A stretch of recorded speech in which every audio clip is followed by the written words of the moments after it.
Hello बच्चों, नमस्कार। आप सभी का जीएस भाई राजेंद्र सर के यूट्यूब चैनल में स्वागत है। और जैसा कि हमारी जीएस की क्लास चल रही है, इसमें सीधी बात नो बकवास कार्यक्रम के तहत तो डेली हम इसमें एक टॉपिक डिस्कस करते हैं। तो कल जो हमारा था टॉपिक बौद्ध धर्म, उसी को आगे बढ़ाएंगे। तो हम बौद्ध धर्म में आज भी डिस्कस करेंगे और पूरा कंप्लीट डिस्कस करेंगे बौद्ध धर्म। ठीक है, तो आज बौद्ध धर्म की क्लास सेकेंड होगी। तो कल हमने देखा था गौतम बुद्ध का जीवन परिचय, और फिर हमने ये देखा कि 29 वर्ष की अवस्था में उन्होंने गृह त्याग किया, और साथ ही साथ जब वो वैशाली पहुंचे तो वहां पर उनकी जो है सांख्य दर्शन के जो आचार्य थे अलार कलाम, उनसे उनकी क्या होती है, मुलाकात होती है। ठीक है, तो उससे आगे पहुंचे, उससे आगे बढ़ेंगे।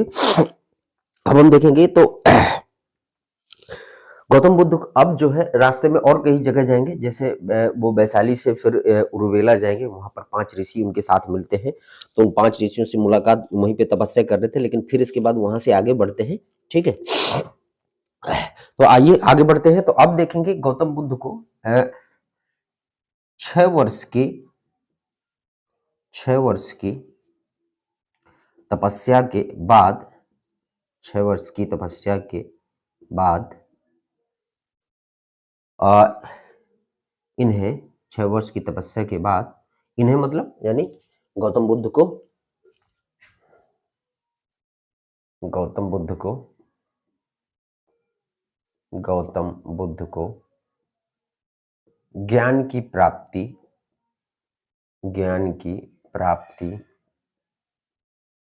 होती है। ठीक है, ध्यान रखना है। तो 6 वर्ष की तपस्या के बाद इनको ज्ञान की प्राप्ति होती है, और कहाँ होती है तो हम देख लेते हैं। इन्हें कहाँ होती है तो गया। ठीक है, गया नामक स्थान।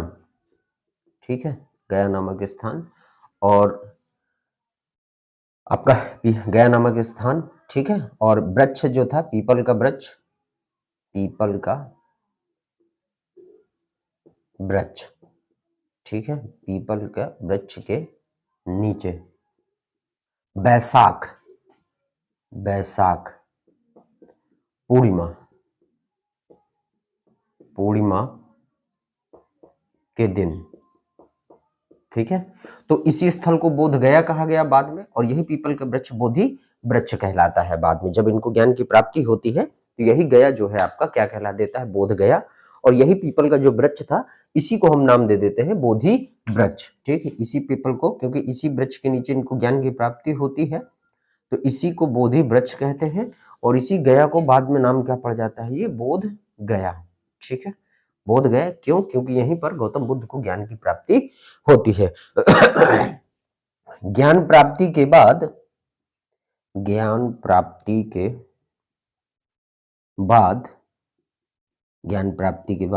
ये बुद्ध कहलाए। ठीक है, ये बुद्ध कहलाए। जैसे इनको ज्ञान की प्राप्ति हो गई तो फिर इनको किस नाम से जानते हैं, बुद्ध नाम से जानते हैं। इनको क्या किस नाम से संबोधित किया जाता है, बुद्ध। ठीक है, साथ ही साथ और कई सारे नाम इनको मिलते हैं, जैसे तथागत भी कहलाते हैं। ठीक है, क्या कहलाते हैं, एक नाम हमको ये भी मिलता है तथागत, यानी सब कुछ जानने वाला।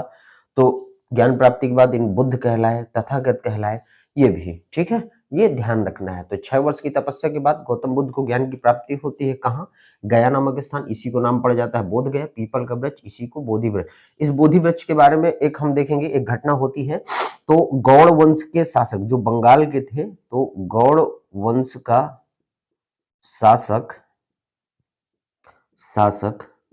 जो गौड़ वंश का शासक था, उसका क्या नाम था, शशांक ने बोधि वृक्ष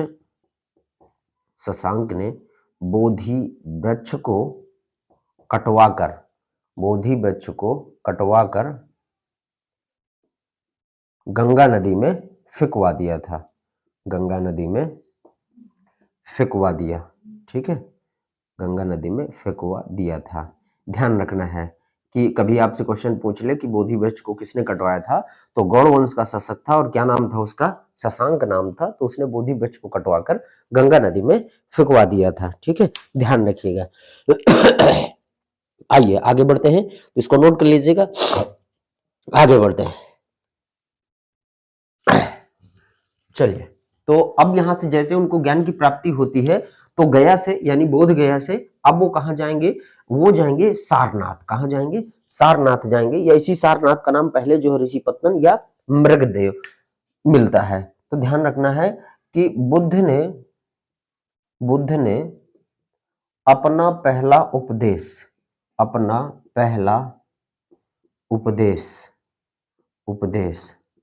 कहां दिया था, तो सारनाथ में दिया था।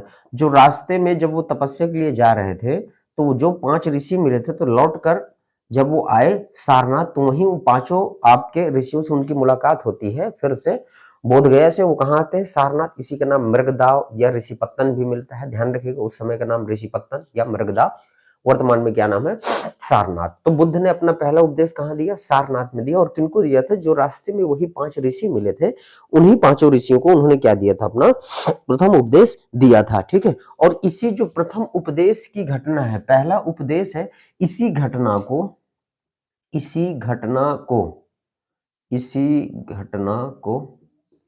धर्म चक्र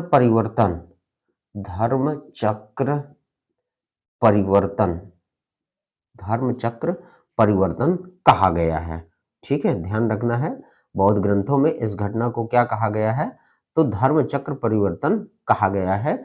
जो उन्होंने अपना पहला उपदेश कहाँ दिया था, सारनाथ। यानी प्रथम उपदेश की घटना को हम क्या नाम से जानते हैं, धर्म चक्र परिवर्तन के नाम से जानते हैं। बौद्ध ग्रंथों में धर्म चक्र परिवर्तन आपका कहा गया है। ठीक है, ये ध्यान रखिएगा। फिर ये कई जगह जाते हैं, ठीक, ऐसा नहीं हर जगह जाते हैं। और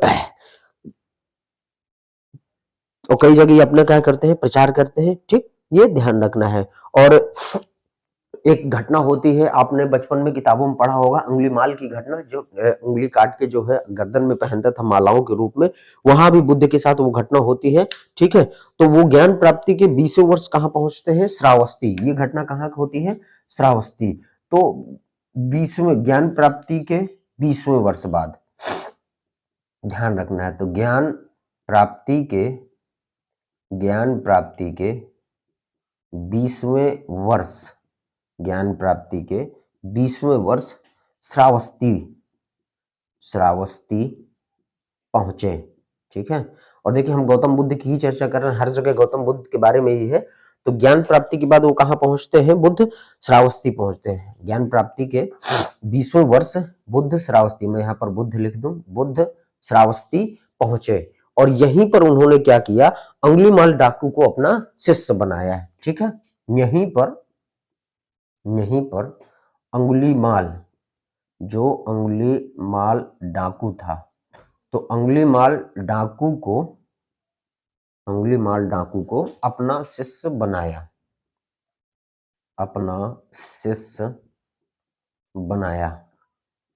ठीक, ये ध्यान रखिएगा कि बुद्ध ने अपना पहला उपदेश कहाँ दिया, सारनाथ में दिया था। इसी घटना को धर्म चक्र परिवर्तन कहते हैं।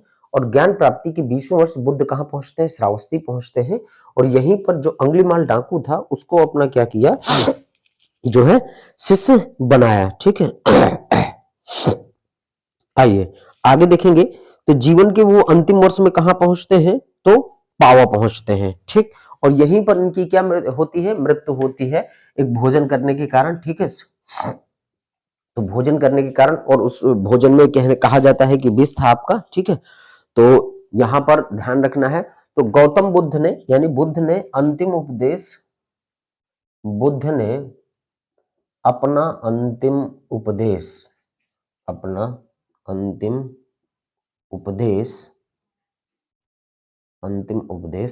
सुभद्र को दिया था। अंतिम उपदेश सुभद्र को दिया था। ठीक, ध्यान रखना है। तो और कहां दिए, तो ये इनकी अंतिम उपदेश, यानी ये कहां थे, पावा कुशीनगर के आसपास थे। तो कुशीनगर में इनकी क्या होती है, मृत्यु हो जाती है। तो हम देख लेते हैं कि गौतम बुद्ध को कि यानी इनकी जो है मृत्यु कहां होती है, तो 80 वर्ष की अवस्था में, 80 वर्ष की अवस्था में कुशीनगर में, कहा, कुशीनगर। तो कुशीनगर में इनकी मृत्यु हो गई। मृत्यु हो गई। इसी घटना को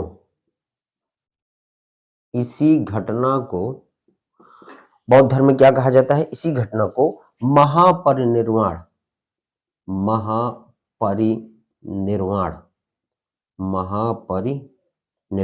कहा गया। इसी घटना को क्या कहा गया? महापरिनिर्वाण कहा गया। ये ध्यान रखना है। तो गौतम बुद्ध के बारे में हमने देखा कि बुद्ध ने अपना पहला उपदेश सारनाथ में दिया। इसी घटना को धर्म चक्र परिवर्तन कहते हैं। ज्ञान प्राप्ति के 20 वर्ष बुद्ध श्रावस्ती पहुंचते हैं और यहीं पर अंगुलीमाल डाकू को अपना शिष्य बनाते हैं। और बुद्ध ने अपना अंतिम उपदेश सुभद्र को दिया और कहा 80 वर्ष के अवस्था में कुशीनगर में ही इनकी मृत्यु हो गई। और इसी घटना को हम क्या कहते हैं? महापरिनिर्वाण कहते हैं। ठीक है। आइए, तो आज यहीं तक हम देखेंगे और इसके आगे अभी हम बुद्ध के उपदेश देखेंगे, गौतम बौद्ध धर्म की शिक्षाएं देखेंगे, बौद्ध धर्म का विकास देखेंगे।